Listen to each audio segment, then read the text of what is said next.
코인 클래스! 안녕하세요, 코빗의 피터입니다. 네, 안녕하세요. 코빗의 레온입니다. 네, 피터 요즘에 좀 뭔가 되게 바쁘시다고 네. 얘기를 많이 들었는데 예. 어디 다른 데도 많이 출연을 하시는 것 같더라고요. 네, 지난주가 이제 엄청 바빴는데, 네. 일단 그 조인디라고, 오, 네. 가상자산 쪽 전문 미디어죠. 예, 거기서 초청을 해주셔서 게스트로 참여를 했었고요. 네. 그 다음에 또 그 팟캐스트에도 음. 좀 이제 그 경제 고민 해결이라고 이제 김생민 씨가 운영하는 재테크 관련된 팟캐스트인데 김생민의 경고회 경제 고민 해결 팟캐스트 스튜디오에 와서 한 10분 전인 것 같은데 대기하고 있습니다. 오늘 경고회 녹음 현장에 피터 형님을 저희가 초대했습니다. 궁금하신 분들 한번 찾아봐도 좋겠네요. 네, 예, 한번 찾아보시고 네. 피드백이 뭐 나쁘지 않다고 그러더라고요. 조인디 되게 멋있게 측에서. 나오시더라고요. 아, 봤어요? 네. 아, 예, 감사합니다. 아, 요 밑에 내려가서 저희 커피 사 먹는데 거기 여직원 희망합니다.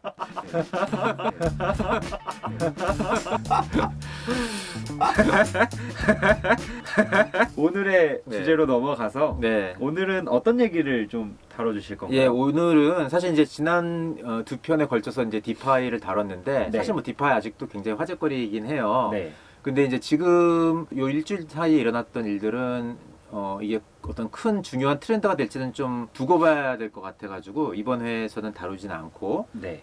이번 회에서는 굉장히 의미 있는 뉴스, 비트코인에 관한 뉴스인데 네. 마이크로 스트래테지라는 회사가 비트코인에 투자했다는 얘기 심도 깊게 다뤄볼까 합니다. 이 회사에 대해서 이제 간단하게 말씀을 드리면은 나스닥에 지금 상장이 돼 있고요. 시가총액은 한 1.5조. 뭐 그렇게 큰 회사는 아니에요. 네. 뭐 미국은 훨씬 큰 회사들도 많이 있으니까. 이제 이 회사는 이제 1987년에 창립이 됐고요. 이 회사를 세운 분이 이제 마이클 세일러라는 분인데 MIT를 졸업을 해서 24살 때 창업을 했죠. 되게 어린 나이에 이제 창업을 한 건데. 네. 근데 이분이 이력이 재밌어요. 이분이 이제 87년에 창업을 해서 이제 90년대 그 인터넷 붐 같은 거를 겪으면서 사람들이 원할 거라고 생각되는 도메인을 막 사들였어요. voice.com이라든지 micro.com 뭐 이런 사람들이 많이 쓸 것 같은 도메인을 막 사들였더라고요. 그 다음에 판 거예요? 예, 그래서 이제 오랫동안 쭉 들고 있다가 최근에 조금씩 팔기 시작했나 봐요. 근데 이제 이런 거를 지금 값어치가 굉장히 많이 올랐기 때문에 엄청난 이제 수익을 내면서 좀 팔고 뭐 이건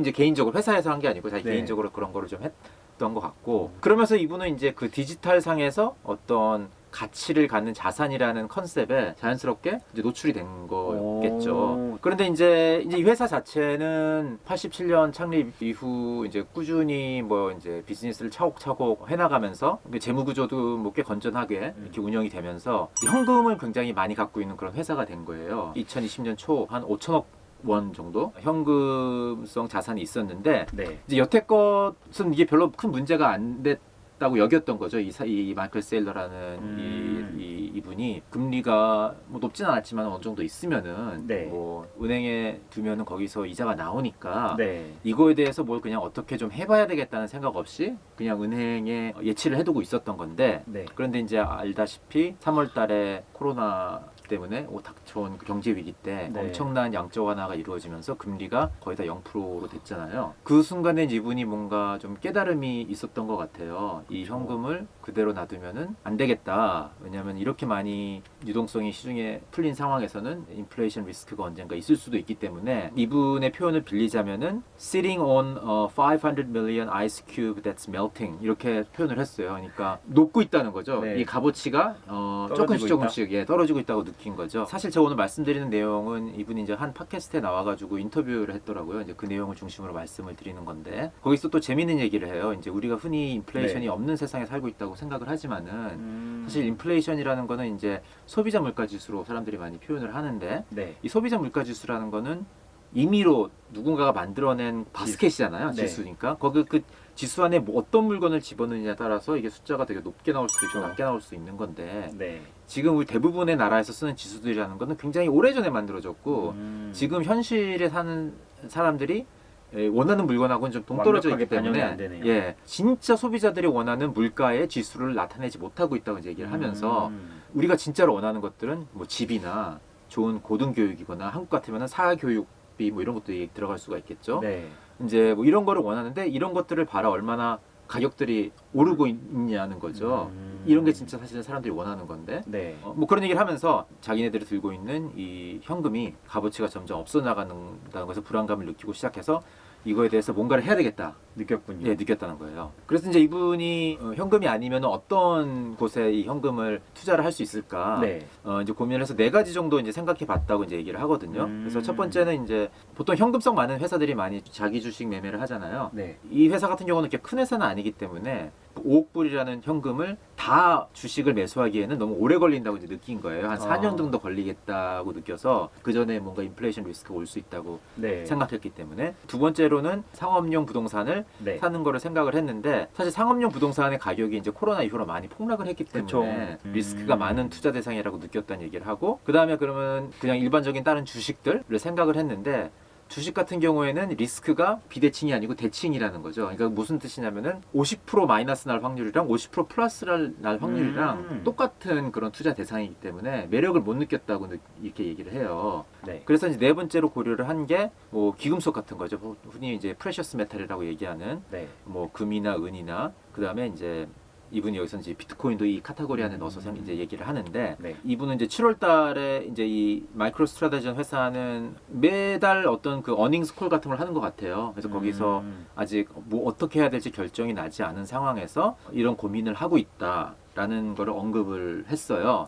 이례적인 일 같아요. 이례적인 거죠. 회사가 여태껏 뭐 개인이 산다든지 네. 아니면은 뭐 그레이스케일 같은 어떤 그런 특화된 이 가상자산에 특화된 펀드들이 산다든지 뭐 이런 거는 있었어도 네. 아무 가상자산이랑 상관없는 비즈니스를 하는 회사가 그러니까요. 현금성 자산을 운영하는 방식의 한 가지로 비트코인을 산다는 거는 여태껏 한 번도 없었던 일이거든요. 네. 결국에는 한 달 뒤에 한 네. 8월 11일쯤에 비트코인을 샀다고 발표를 하죠. 좀 존경스러운 게 회사를 그래도 네. 주주를 위해서 이제 운영하겠다는 마음이 있어서 이 발표를 함과 동시에 그 주식 공개 매수를 발표를 해요. 이게 뭐냐면은 이 회사가 이제 주식 회사니까 네. 다른 주주도 있을 거 아니에요. 그렇죠. 그래서 이 회사가 지금 펼치려고 하는 이런 자산 배분 전략에 대해서 동의 안 하는 주주들도 있을 테니까. 그렇죠. 불만이 엄청 많을 수도 있을 그죠, 것 많을 수도 같은데. 있기 때문에 그런 분들은 잘 팔고 나가라고 이제 주식 음. 공개 매수를 발표를 한 거예요. 그래서 그 당시 주가보다 한 20% 정도 프리미엄을 붙인 가격에서 사주겠다. 20%나요? 예, 이 주식 공개 매수에 참석하고 싶은 주주들은 몇 월 며칠까지 응모를 해라 하면서 그 당시에 이제 아까 말씀드린 5,800억 이 현금 중에서 반을 썼으니까 그 나머지 반을 전부 다 주식 공개 매수에 사용할 수 있다 이렇게 이제 얘기를 하고 발표를 했거든요. 실제로 주식 공개 매수에 참여하겠다고 한 주주들은 많지가 않았어요. 6천만 불 정도가 들어왔거든요. 2억 5천만 불에서 6천만 불 정도만 사용하게 된 거니까 그러니까 그만큼 주주들도 크게 반대하는 사람들이 많지 않았다는 거예요. 그래서 그 결국에는 그 나머지 6천만 불을 뺀 나머지 현금 가지고서 매수를 한 거죠. 비트코인 추가 매수를. 이제 그런 과정을 통해서 네. 아마 제가 알기로는 세계 최초로 비트코인으로 유보이익을 유보 현금을 운영하는 회사가 됨으로써 역사에 이름을 남기게 됐죠. 비트코인 시장 입장에서 보면은 네. 5천억이라는 자금이 갑자기 투입이 된 거잖아요. 예. 그러면은 비트코인 가격이 많이 올랐어야 될 것 같은데 예. 엄청 큰 이동은 없거든요. 네. 모든 사람이 되게 다 궁금해 하더라고요. 네, 그렇죠. 네, 그래서 이제 팟캐스트에서 사실 이 부분을 어느 정도 얘기를 하는데 이제 이분은 이렇게 얘기해요. 특히 이제 그 두 번째 9월 10일 이후에 샀던 부분에 대해서 이제 구체적으로 얘기를 하는데 이게 가능하다는 거예요. 근데 그 대신 굉장히 플래닝을 잘 해야 되고 참을성 있게 사야 된다. 네. 그래서 이분이 산 방식은 뭐냐면은 74시간 동안에 3초마다 0.19BTC씩 사 모았다는 거예요. 조금씩. 그렇게 함으로써 마켓 임팩트를 최소화해서 비트코인을 매입하는 게 가능했다 이렇게 얘기를 하고 있습니다. 그리고 두 번째 사람들이 많이 궁금해하는 게 이거예요. 이거를 어떻게 사실 보관을 하고 있는지.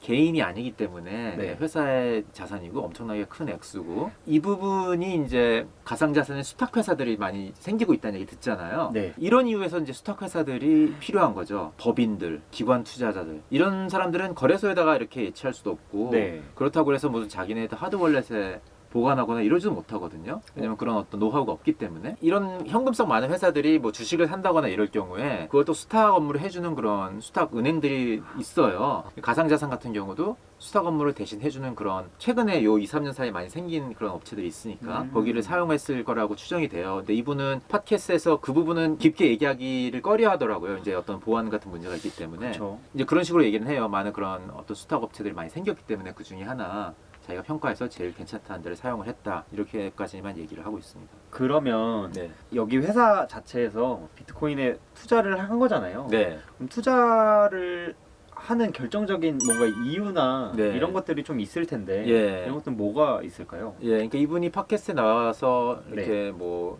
정리를 잘 해가지고 조리 있게 얘기는 안 했는데 잘 들어보면은 한 5가지 이유로 정리가 될 수 있을 것 같아요. 네. 그 중에 첫 번째가 뭐냐면은 이분이 투자하고 싶은 자산의 리스크 프로파일이 비대칭적인 투자 자산이어야 한다는 얘기를 하거든요. 리스크 프로파일이 이제 뭐냐면은 이제 모든 투자라는 게 리스크가 이제 양면성으로 있는 거잖아요. 네. 보통 업사이드 리스크, 다운사이드 리스크가 대칭인 경우가 많죠. 그런데 이제 그런 자산을 편입해서는 수익이 안 나니까 업사이드 리스크가 다운사이드 리스크보다 훨씬 더 큰 그런 자산을 찾아야 되는데 그런 자산은 비트코인 외에는 찾아보기 힘들다라는 이제 얘기를 해요. 그러니까 비트코인은 무슨 0이 될 수 있는 확률이 있지만은 상방으로는 완전 뚫려 있다는 거죠. 이제 이게 사실 이 부분이 4번, 네 번째 이유랑 좀 연관이 되는 건데 이분은 이제 이렇게 생각을 하더라고요. 결국에는 비트코인도 네트워크인데 사실 네. 비트코인 네트워크라는 얘기 우리 했었잖아요. 어떤 네트워크는 죽는 네트워크도 있어요. 어떤 네트워크는 굉장히 계속 잘하고 그거를 결정짓는 요인 중에 하나가 뭐냐면은 어떤 네트워크는 크리티컬 사이즈를 도달하면은 네. 그다음부터 죽기가 진짜 힘든 거예요. 그렇기 때문에 체크마크를 받은 거고 그 다음에 두 번째는 뭐냐면은 네트워크가 100조가 넘으면서 두 번째로 그 네트워크와의 차이가 10배가 나면은 진짜 죽기 힘들다는 거예요. 그 2인자가 따라잡을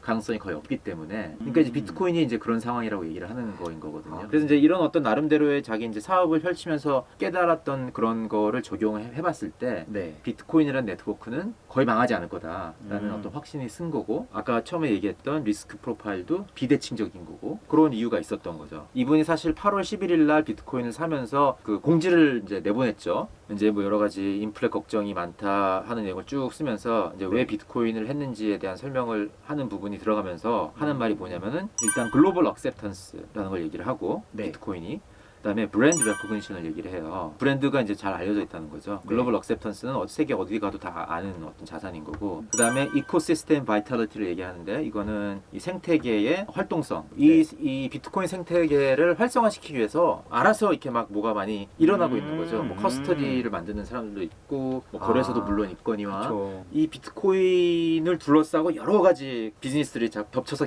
생겨나고 있잖아요. 이제 그런 상황을 묘사한 것 같아요. 그다음에 네트워크 도미넌스는 이게 실제로 가상자산 시가총액을 봤을 때 도미넌트한 가상자산이니까 비트코인이. 네. 그다음에 아키텍처럴 리질리언스 이거는 뭐냐면은 이 설계가 잘 죽지 않게끔 저항력이 굉장히 강한 어떤 그런 설계가 돼 있다는 거죠. 그다음에 테크니컬 유틸리티는 뭐 실제로 이렇게 사용되는 부분을 얘기한 것 같아요. 기술적으로 이게 어느 정도 사용이 될 수 있는지. 사용성? 예. 그리고 커뮤니티 이서스 이거는 비트코인 커뮤니티의 정신이라고 해야 되나? 혼? 예, 소울? 뭐 이런 거. 이제 그런 거를 얘기를 해요. 좋은 글이긴 한데 네. 예, 좀 길어서 기회가 되시면 한번 뭐 인터넷 찾아봐서 읽어도 되고 왜 이 비트코인이라는 자산이 장기적인 가치 저장 수단으로서 더 우수한지 이 부분에 대해서 굉장히 알기 쉽게 표현을 하고 네, 있다고 저는 보면 되게 생각합니다. 여러 가지 요소들이 있어서 예, 맞습니다. 그 다음에 또 이유는 뭘 얘기를 하냐면은 이제 아까 말씀했듯이 이제 이 사람은 테크놀로지를 잘 이해하고 테크놀로지 히스토리도 잘 이해하는 사람이기 때문에 네. 이제 테크놀로지에 투자를 할 때 성공적인 투자가 되기 위해서는 이제 사회의 중요한 근간이 되는 뭔가를 디지털화할 때 대박이 났다. 이제 그 예를 드는 게 뭐냐면은 이래서 아마존 같은 경우는 그 상업 활동을 디지털화하면서 이제 그 네. 대박이 난 거고 구글 같은 경우는 이제 정보를 수집하는 그 과정을 디지털화하면서 또 이제 크게 성장을 한 케이스인 거고 그래서 그렇게 봤을 때 비트코인 같은 경우는 자산인 거죠. 자산을 디지털화한 거니까 저희가 그 희소성에 대한 얘기를 하면서 한 부분이잖아요. 자산이라는 거는 가치가 있으려면 희소성이 있어야 되는 건데 여태껏 비트코인 기술이 생기기 전까지는 희소성을 디지털상에서 구현하는 것은 불가능했고 비트코인 기술이 옴으로써 이제 그게 가능해진 거고 자산을 디지털화한다는 어떤 그런 네트워크인 거고 크게 성공할 수 있는 투자 대상이기 때문에 투자를 했다 뭐 이렇게 설명할 수 있을 것 같아요.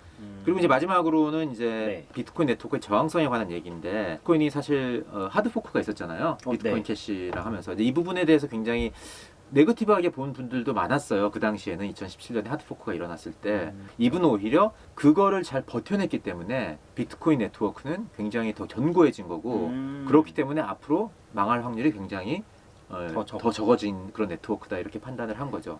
이렇게 5가지 이유가 있네요. 네, 그렇게 얘기를 했습니다. 이게 다른 기업들도 이렇게 참여를 하게 된다면 네, 하게 될 수 있는 거잖아요. 이게 첫 번째 기업이니까. 그렇죠. 예. 이 다른 케이스들이 나오게 된다면은 어떻게 될까요? 그 규모나 이런 것도 예, 궁금한데. 그 생각만 해도 굉장히 이제 비트코인에 투자하신 분들은 너무 기분이 좋아지는 얘기긴 한데, 이제 미국 같은 경우는 이제 상장 회사가 3,500개인데 그 회사들이 갖고 있는 현금을 다 이제 계산을 해보면은 한 5조 달러 정도가 돼요. 5,800조. 그렇죠, 5,800조인 거죠. 근데 그 현금들 중에 극히 일부만이라도 네. 비트코인에 투자가 된다면은 엄청난 임팩트가 있겠죠. 그렇죠. 예. 근데 뭐 어쨌든 이런 투자가 이루어짐으로 인해서 만약에 이제 우리가 이런 걸 상상해 볼 수 있을 것 같아요. 이 비트코인이 진짜 예를 들어서 10만 불을 갖다 치면은 이 회사는 1조짜리 회사가 아니고 10조짜리 회사가 되는 거죠. 업계에서 완전히 더미넌트한 플레이어가 되는 거고 게임 체인저 적인 성격이 될 수 있는 거죠. 그리고 또 한 가지 제가 여기서 얘기하고 싶은 거는 우리가 지난번에 또 이제 그 베스트 케이스, 월스트 케이스 얘기할 때 이 베스트 케이스로서 얘기한 것 중에 하나가 가치 저장 수단이 비트코인으로 옮겨졌을 때의 얘기를 했었잖아요. 마이크로스트라지가 한 일이 실제로 가치 저장 수단이 옮겨가는 과정을 보여주는 살아있는 증거라고 생각을 해요. 저희가 그때 이렇게 얘기했을 때 가치 저장 수단이 옮겨가? 그게 무슨 말이지? 이렇게 잘 감이 안 왔던 분들은 네. 이 예를 보면 알 수 있는 거예요. 이 회사 같은 경우는 여태껏 가치 저장 수단을 현금의 가치를 저장하고 있었던 네. 사람들이 비트코인으로 옮긴 거잖아요. 네. 이런 것들이 이제 이 한 회사가 아니고 여러 회사가 일어난다든지 뭐 다양한 매체들이 만약에 한다면은 비트코인의 시가총액은 계속해서 커질 수가 있다는 거죠. 벌써 기분이 좋네요. 다음 주에는 뭐 그때 또 가봐야죠. 가봐야지 않은데 뭐 디파일 수도 있고. 네, 다음 뭐 주에 가장 핫한 소식으로 또 돌아오겠습니다. 찾아보도록 하겠습니다. 네, 그럼 저희는 다음 주에 뵙겠습니다. 코인 클래스.